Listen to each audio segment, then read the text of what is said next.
ලක්ෂ 300ක් දීලා සාමාන්‍ය ලක්ෂරි කාර් එකක් ගන්නවද?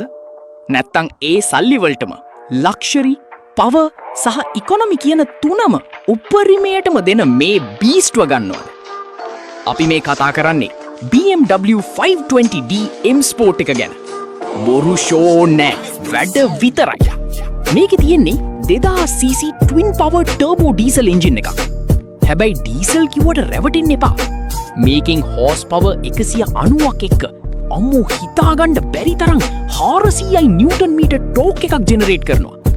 ඒ කියන්නේ ඇක්සලරේටර් එක පාගපු ගමන් ඇඟ සීට් එකට හේතු වෙනවා ෂුවර්. බිඳුව සිට 100ට වේගවත් වෙන්න මේකට යන්නේ තප්පර 0.2ක් වගේ පුටි වෙලාවක්. වගේම මෙන්න මේකේ টොප් ස්පීඩ් එක පැයට කිලෝමීටර් 235ක් වෙනකන් ලීසියෙන්ම යනවා. දැන් ඔයාලට හිතෙයි මෙච්චර පර්ෆෝමන්ස් තියෙද්දි තෙල් කරන්නේ නැතුව ඇති කියලා නේද?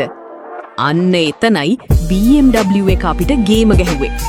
මේකේ තියෙන 8 ස්පීඩ් ඔටෝමැටික් ගියර් බොක්ස් එක නිසා ෆියුවල් ඉකොනොමි එක සාමාන්‍යයෙන් ලීටරයට කිලෝමීටර් 15ත් 20ත් අතර වෙනකම් ගන්න පුළුවන් හයිවේ එකේ. ඒ කියන්නේ ඩේලි ඩ්‍රයිව් එකට සුපිරිම සාක්කුවට වාසි ලක්ෂරි කාර් එකක්. හැබැයි මතක තියාගන්න මේ වගේ හයි පර්ෆෝමන්ස් ඩීසල් එන්ජින් එකක් ලංකාවේ පාවිච්චි කරද්දී ක්වොලිටිම සුපර් ඩීසල් සහ නියමිත වෙලාවට ප්‍රොෆෙෂනල් මේන්ටනන්ස් කරන එක අනිවාර්යයි. නැත්තම් ලෙඩක් වැටුනොත් පොකට් එක හිස් වෙනවා.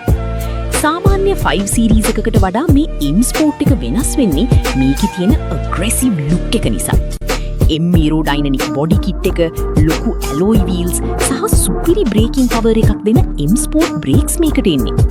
ඇතුළට ආවම සිරාම luxury feel එකක් තියෙනවා. M Sport steering wheel එක, digital cockpit එක සහ සුපිරි ambient lighting system එකක් මේක තියෙනවා. comfort පැත්තෙන් කිසිම අඩුවක් නැහැ. ඉතින් ජර්මන් කාර් පිස්සෙක් ඉන්නවා නම් දැන්ම මේ වීඩියෝ එක යාට ෂෙයා කරන්න. මේ වගේ සුපිරිම ඔටෝමැටික් විස්තර හැමදාම